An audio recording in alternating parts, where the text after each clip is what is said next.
Greetings, housemates, and welcome back to Learn to Play Endless Legend. I'm Phwop, and we are taking a look at our empire plan, our new cities production, and what we're going to do with our influence. Let's take a quick look at the empire plan first. So we have 2 cities, and it costs us 20 per city for the Era 1 boost, and it costs us 40 per city for the Era 2. So any Era 2 boost is out of our reach. What do I want the most? I love this building cost reduction, especially because we're going for the industrial megapole, which is super expensive building. And by building they mean city improvement, I think. It might not even include the megapole since it's a district. 20 science is enough for me. I could go for 20% unit cost reduction, but as you've noticed, I'm not building many buildings, and I've got my proliferators queued up for, it's going to be quite a while till I get there, so we're just going to skip that, and instead, here we are. We're going to save our influence. Why? Well, we can use it 20 turns from now in our next empire plan, or we can use it to assimilate a minor faction right now. Our choices, both of these units are disease immune, which is pretty sweet. The Justiciars are melee support units. That's kind of cool. Their benediction ability makes you immune to stat debuffs, prevents you from getting disease, which is cool for if we ever use heroes that can be diseased, and heals you for 15% of their damage. Now their damage is pretty low, so that's only like 3 points. Not terribly impressive, but worth knowing. The Haunts, on the other hand, are kind of sweet. Another flying unit. We have naturally the Necrodrones are our flying units, so that's good. They are also disease immune, and they come with chain lightning, which is pretty brutal, especially with their excellent attack, good damage, they're pretty beastly. We fought them early. Plus, if we assimilate them, we get 5% more science, and all it cost us is 30 influence, which we saved up.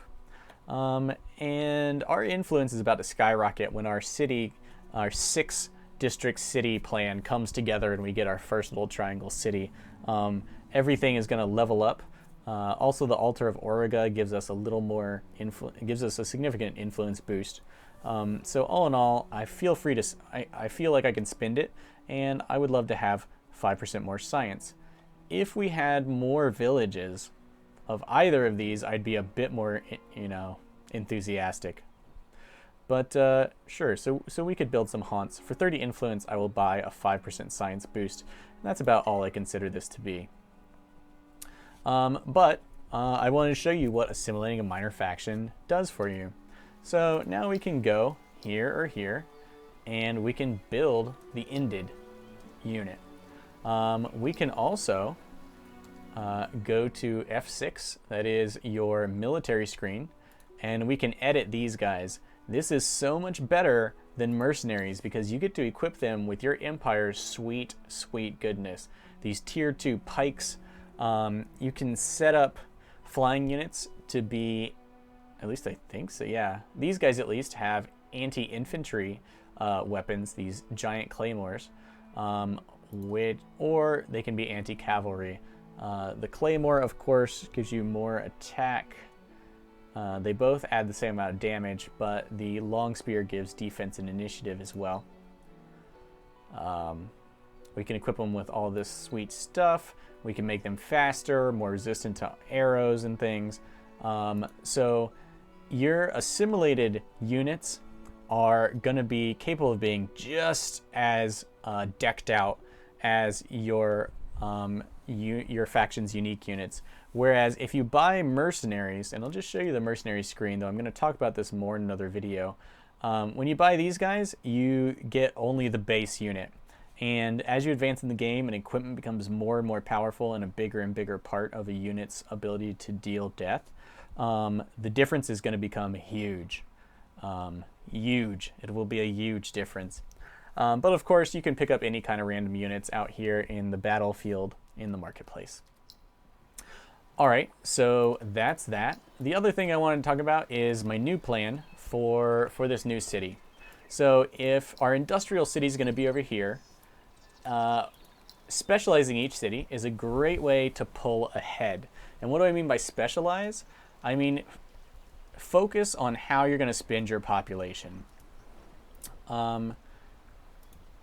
So if you research, like we did, topography, you'll note that we can build the Center for Mineralogy. It gives 5 more science per person assigned to sciencing on a city. When I build that in, and it can only be built once, so whatever city you build that in, it's going to be completely wasted if you don't assign a couple people or a lot of people to produce science. We want that. Science is great. Science lets us get other awesome technologies faster and faster and faster. So if I research this technology, I better make full use of its benefits because you only get so many technologies to research. Likewise, if we had, like we'd originally planned, researched hydrology, we would get the canal locks city improvement, which would make one of our cities produce 5 more industry per person than any of our other cities. You don't want to build these in the same city. If you build them in the same city, then you have to choose where to put your population or split your population. You can't go whole hog on that bonus with the population of a whole city. So that basically these technologies allow you to specialize one city in a particular area. While we are now skipping on the industrial one because the megapole is going to be plenty all by itself. We'd have to have 10 population working on industry alone. The megapole is going to do all that work for us, and we're going to be able to split our population into growing bigger and providing dust or science or whatever we need at the moment, or more industry. So we'll have one flexible city because we haven't specialized it, and this city is going to be our science city, our second city. With that in mind, we're going to build up all of the sweet buildings we have, and then it's going to switch most of the population over to science while the rest keeps slowly building up other goodies just to keep the city balanced and on its feet. But that's going to be awesome, and the science is going to propel us through conquering the world, right? That's the hope. All right, guys, that's it for this video. Thanks for watching. Please like, subscribe, and I'll see you next time.